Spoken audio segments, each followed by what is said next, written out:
those cheesy get-to-know-you games. Like describe yourself in 3 words. For some reason, that game has just always gotten under my skin. Maybe it's because I don't like labels. And that game puts 3 very specific labels on you, 3 very specific adjectives. You're placing yourself in a box consisting of 3 words. But for some reason, as I've gotten older, I've found myself doing the same thing to myself that I used to get so annoyed with my teachers for doing to me. I've placed myself into little tiny boxes that if I'm not in, then I'm no longer Bethany. The most recent box I can think of, the most recent box that I have placed myself in, is that of nursing. Like I talked about last night, I've gone through some health issues. In my sophomore year of high school, I decided that I was going to become a nurse. And it wasn't just this crazy, random idea, but it was, I had felt called to by God to be a nurse. I had felt like this was part of the light, part of how he was going to fix the brokenness that I had been experiencing for so many years. And a lot of things about nursing made sense. I've always loved people, loved caring for people, loving on them, showing them compassion, and taking care of them when they are at low points. You do exactly that in nursing. Also, I love kids. You can easily work with kids in nursing, becoming a pediatric nurse. And scrubs, they're pretty awesome too. They're pajamas. You get to wear PJs to work. There's nothing better than that. But there was so much about nursing that just made perfect sense. And that I felt like I was being called to do. And I felt like this was my calling. All throughout junior year, all throughout senior year, I preached a sermon on it, did internships, all of that jazz. But then when I got into nursing school, that was when it all started to change. When my first semester started, I felt like I was being weighed down. I strongly disliked my classes, dreaded going to every single one of them. They were hard, but I was studying my butt off for them. But I still was struggling to just get the passing grade I needed. And you would think that maybe this is a little sign from God saying, maybe nursing isn't your strong suit. But I had talked to tons of people and they had all told me nursing school is one of the hardest things you will ever do. You just have to get through it and it will all be well and good. So I just brushed it off my shoulders with no big deal and moved on. And then in November, I had a friend who got in a really awful car accident. After the accident, he was extremely broken physically, but he was absolutely destroyed emotionally. He didn't know who he was. He didn't know why he had survived because he didn't think he had a purpose in life. He didn't think there was any plan for him. I remember him texting me one night saying, I only thought that dying would have been an easier option than once.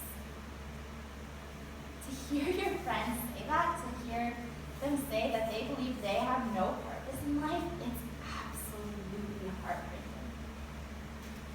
And so as a friend, as I'm sure any of us would, we dive head first into loving on them, to making sure they know that they are loved and that they have a purpose and that there is strong, beautiful plan for their life.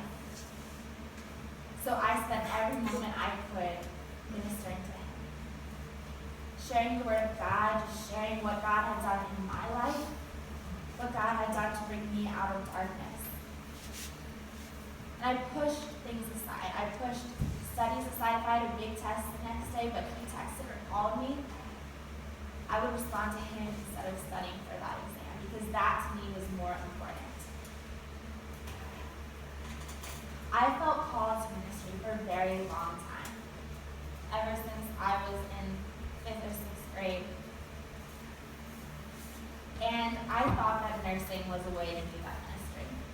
I may not be preaching the gospel every day, but I was still loving on people. I was still showing them grace and compassion and hope like God calls us to do. friend got in a car accident, I realized that maybe that wasn't the kind of ministering that God was calling me to do. There started to be a little voice in the back of my head saying, Bethany, you might want to think about another path. But as you guys know, I'm really good at shushing voices. And I shushed that thing in the back of my head that was saying, hey Bethany, this might not be your path. And so I just brushed that sign off too and said, whatever, God, you know what, you're just preparing for being a nurse, taking care of sick people.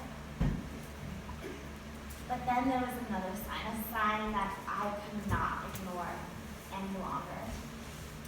And that was when over Christmas break, I found out that I had failed a required course, chemistry for the health professions.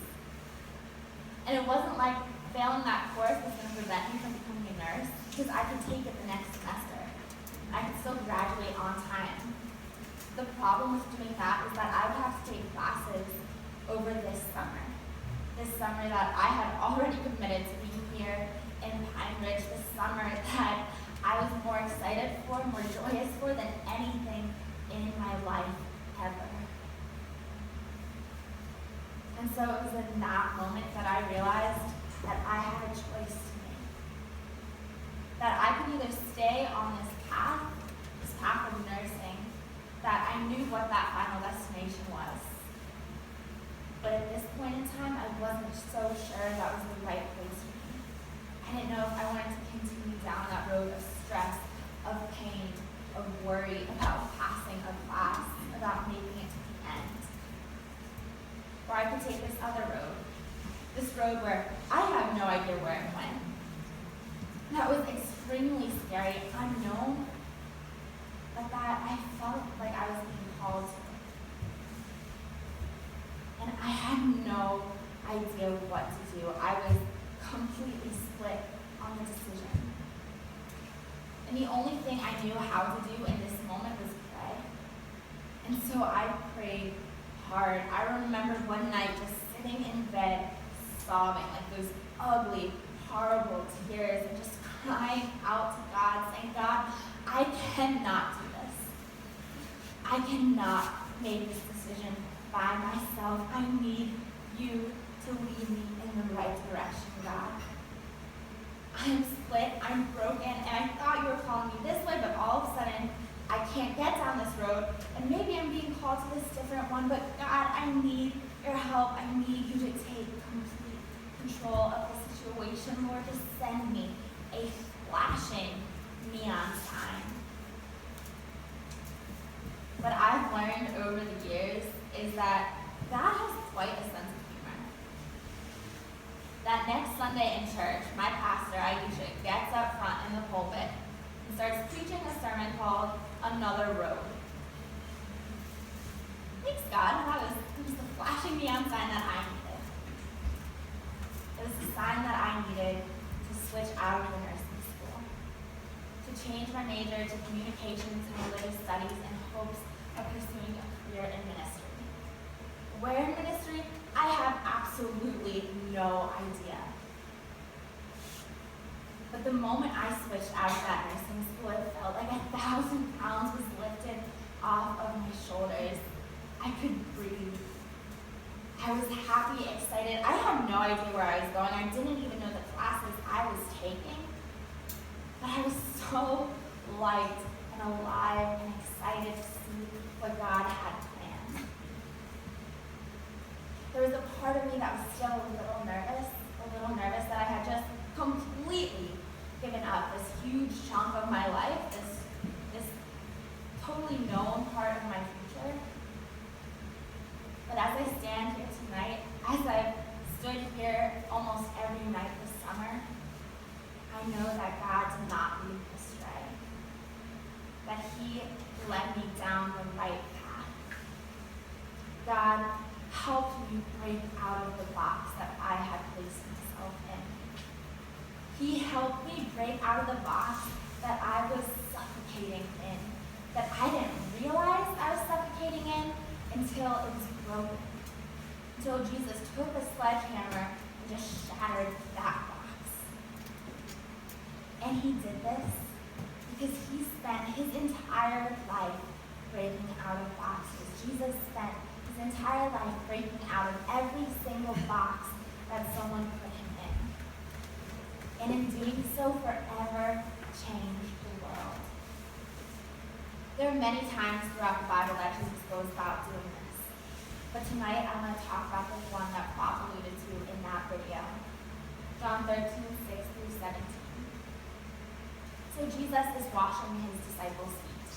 And he gets to Peter. He's like, Peter, let me wash your feet. Peter goes, nah, man, that's not going to happen. You are the king of everything, the Lord Almighty. You are not washing my feet. That is ridiculous. I'm not going to let you serve me. And so Peter's going back and forth with Jesus, arguing with him. Because we argue with Jesus a lot. We all do it. I don't know why, because we never win that argument. He's God. He's always going to win, but nevertheless, we do so. And Peter's arguing, but Jesus wins. And Peter sits down and allows Jesus to wash his feet. Peter doesn't understand why Jesus, the Lord, the King, would want to wash his feet. So Jesus says, you call me teacher and Lord, and rightly so, for that is what I am. Now that I, your Lord and teacher, have washed your feet, you also should wash one another's feet. I have set you an example that you should do as I have done for you. Very truly, I tell you, no servant is greater than his master, nor is a messenger greater than the one who sent him. Now that you know these things, you will be blessed if you do them. Peter wouldn't let Jesus wash his feet because he knew that kings do not do worthless things. And I fully relate to Peter in this. I struggle with allowing people to serve me. I don't enjoy it. It's really difficult to allow someone else to serve you, especially someone that you look so highly upon. But Peter let Jesus wash his feet. When Jesus washed his feet, he set for his disciples, he set for us an example that we, like him, should go out and serve one another. And you guys did that this week. You guys served so beautifully, so strongly, with so much passion. But this week you were also served. You were served by the beautiful Lakota people. You were served by the friends in your youth group. You were served by the Next Step staff. This week is about serving. This week is about breaking out of that box, that servant's box. And so tonight, we want to give you an opportunity to show new ways to love one another, to love each other, to love God. And we're going to do this by participating in a foot washing, allowing you guys to serve one another and also allowing yourself to be served. So before we start, we ask that you reflect a few minutes on these questions. Are you the kind of servant that Christ is calling you to be?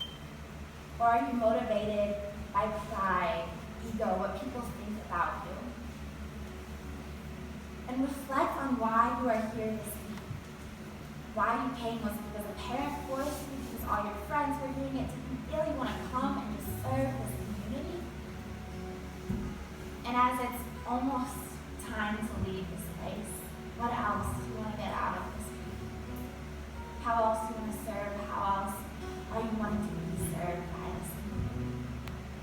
So take a few minutes now to just reflect on these questions.